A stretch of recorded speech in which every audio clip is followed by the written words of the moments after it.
Rahul Gandhi versus Amethi में स्मृति ईरानी लड़ाई 3.0। हाँ, पहली बार राहुल जीत गए, दूसरी बार स्मृति ईरानी ने उन्हें हरा दिया। अब तीसरी लड़ाई में कौन मारेगा बाजी? क्या सपा से गठबंधन राहुल गांधी की राहें आसान कर देगा या फिर स्मृति ईरानी का जलवा राहुल गांधी को एक बार फिर परास्त कर देगा? आगामी लोकसभा चुनावों में कुछ ही दिन बचे हैं और ऐसे में कांग्रेस ने आखिरकार गुरुवार को इंडिया ब्लॉक में सहयोगी समाजवादी पार्टी के साथ यूपी में सीट शेयरिंग पर सहमति बनाने का ऐलान कर दिया। जो खबर आई उसके मुताबिक सपा 63 सीटों पर उम्मीदवार उतारेगी, कांग्रेस 17 सीटों पर उतारेगी, जिसमें अमेठी रायबरेली होना ही होना है। दोनों पार्टी सभी 80 सीटों पर एक दूसरे के उम्मीदवारों को जिताने के लिए चुनावी मैदान में एक साथ देखे जाएंगे। यूपी में सपा कांग्रेस दोनों 7 साल अलायंस में सहयोगी बने हैं 7 साल बाद, और यूपी में रायबरेली अमेठी वैसे भी एक ऐसी सीट रही है जो परंपरागत रूप से नेहरू गांधी परिवार का गढ़ मानी जाती है। इन सीटों पर अक्सर हमने देखा है कि सपा अपने कैंडिडेट्स नहीं उतारती है सम्मान के तौर पर। हालांकि 2024 के आम चुनावों में जाने से पहले कांग्रेस को दोनों पारंपरिक सीटों पर अपने उम्मीदवार उतारने पर सहमति बनाना आसान नहीं रहा है। एक समय ऐसा भी आया जब सपा से गठबंधन टूटने की अंदरूनी खबरें तैरने लगी, लेकिन ऐन वक्त पर फिर बात बिगड़ते बिगड़ते बच गई।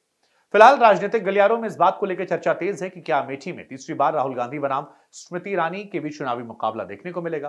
कुछ खबरें यह भी आ रही हैं कि राहुल गांधी शायद अमेठी से चुनाव ना भी लड़े, वो साउथ में ही किसी सीट से चुनाव लड़े। राहुल वैसे भी बीते कुछ सालों में साउथ को लेकर ज्यादा जागरूक रहे हैं, साउथ के लगातार दौरे करते रहे और साउथ के लोगों के बारे में अच्छी अच्छी बातें करते नजर आए हैं। ऐसे में अगर वो चुनाव नहीं लड़ते हैं तो फिर यह भी हैरानी नहीं होगी, लेकिन उनके ना लड़ने से यूपी जैसे प्रदेश में कांग्रेस को नुकसान होना तय है। अगर वो लड़ते हैं तो लाजमी तौर पर कांग्रेस के कार्यकर्ताओं को इसमें जोश मिलेगा। आपको बता दें, इससे पहले 2014 के चुनावों में दोनों आमने सामने थे। राहुल गांधी ने 1 लाख से अधिक वोटों से तब जीत दर्ज की थी। हालांकि 2019 के लोकसभा चुनावों में राहुल गांधी को हार का सामना करना पड़ा और स्मृति ईरानी ने 55,000 वोटों से चुनाव जीत लिया था। पिछले लोकसभा चुनाव में राहुल गांधी ने अमेठी के अलावा केरल की वायनाड सीट से भी चुनाव लड़ा था और वहां पर जीत हासिल की। अपने घरेलू मैदान में स्मृति ईरानी के हाथों हार के बावजूद राहुल निचले सदन पहुंच गए थे। अब 2024 में आम चुनावों में मंच सजा है। अलायंस में भले ही अमेठी सीट कांग्रेस के हिस्से में आई है, लेकिन अब तक ना तो कांग्रेस ना ही राहुल गांधी ने अमेठी फिर से चुनाव लड़ने की अटकलों की पुष्टि की है। राजनीतिक जानकार जरूर कयास लगा रहे हैं कि कांग्रेस और गांधी परिवार यूं ही नहीं मैदान छोड़ेगा। संभव है इस बार भी अमेठी से राहुल गांधी को उम्मीदवार बनाया जा सकता है। राहुल ने 2019 तक 15 वर्षों तक अमेठी से चुनाव जीता है और यहीं पर वो प्रतिनिधित्व करते आए हैं। वैसे अमेठी कांग्रेस का हमेशा से गढ़ रही है। 1967 के बाद से ही लगातार ये गढ़ के दौर पर रही। पिछले 5 वर्षों को अगर छोड़ दें तो 70 के दशक में और 90 के दशक के अंत में इस सीट ने हमेशा या तो नेहरू गांधी परिवार या फिर किसी वफादार को ही जनप्रतिनिधि के तौर पर चुना है। संजय गांधी ने 1980 में अमेठी जीता था। उनके निधन के बाद बड़े भाई और राहुल गांधी के पिता राजीव गांधी ने 81 में अमेठी का उपचुनाव लड़ा, वो जीते। 1991 तक इस सीट का प्रतिनिधित्व किया। इसके बाद 1999 से अमेठी से राजीव की पत्नी सोनिया गांधी सांसद बनी। उनके बाद राजीव के बेटे राहुल गांधी ने पारंपरिक सीट को संभाला। राहुल ने 2004 में इस सीट पर कब्जा किया और 2019 तक इसका प्रतिनिधित्व किया। कांग्रेस के लिए अमेठी सिर्फ एक निर्वाचन क्षेत्र से कहीं ज्यादा महत्व रखती है। ये एक ऐसा गढ़ रहा है जो कांग्रेस के विरासत के ताने बाने में गहराइयों में घुसा हुआ है, या कहें कि ताने बाने में गहराइयों से बना हुआ है। 2019 के लोकसभा चुनावों में स्मृति ईरानी ने उस गढ़ में घुसकर हराया था और अब जब राहुल गांधी इस बीच में भारत जोड़ो न्याय यात्रा लेकर अमेठी पहुंचे, तब फिर 5 सालों में तीसरा मौका था जब राहुल गांधी अमेठी में देखे गए थे। जिले में राहुल के सार्वजनिक कार्यक्रम में बड़ी संख्या में लोग नजर आए थे।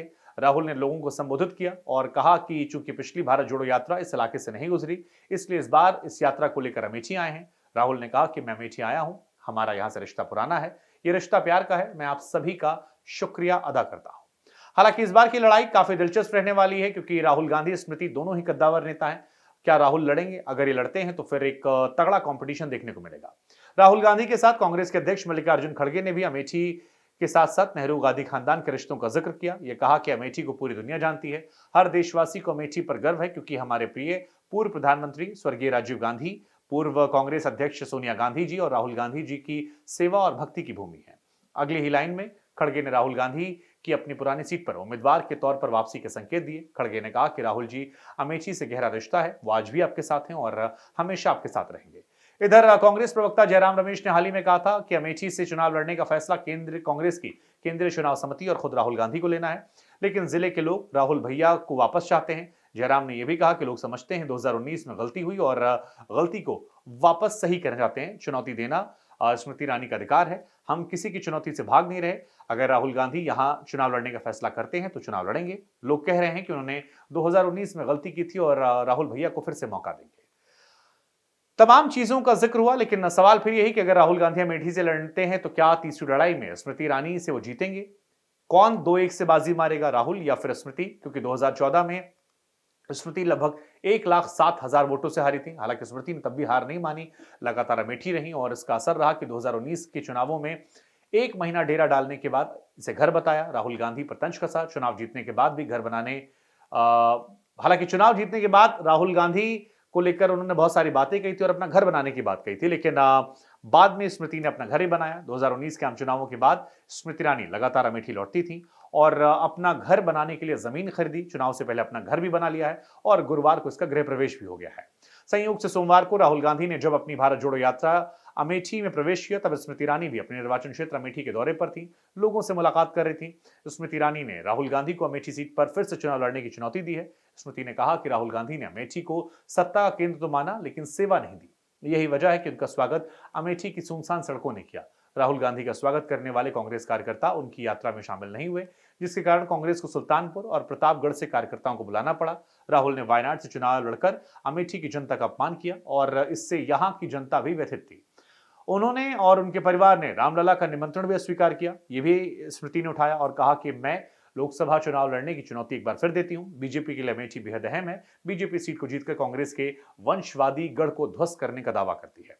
2019 में स्मृति ईरानी की जीत सिर्फ बीजेपी की जीत नहीं, बल्कि एक स्टेटमेंट थी कि सीट कोई भी हो, चाहे विपक्ष के लिए ऐतिहासिक रूप से कितनी महत्वपूर्ण हो, वो बीजेपी की पहुंच से बाहर नहीं है। अब 2024 में भी बीजेपी और कांग्रेस दोनों के लिए अमेठी की सीट नाक की लड़ाई होगी और इस सीट को दोनों पार्टियां जीतना चाहेंगी। बीजेपी उस मैसेज के लिए और कांग्रेस गांधी परिवार की पारंपरिक सीट को, अपने गढ़ को बचाने के लिए। हमें लगा कि हम आपसे पूछते हैं कि आपकी सोच क्या है और आपको क्या लगता है कि स्मृति और राहुल की लड़ाई में इस बार कौन जीतेगा और क्या ये चुनाव, ये लड़ाई राजनीतिक तौर पर आप देखना पसंद करेंगे? दोनों नेताओं को लेकर आपकी सोच क्या है? कमेंट सेक्शन में हमें जरूर बताइएगा।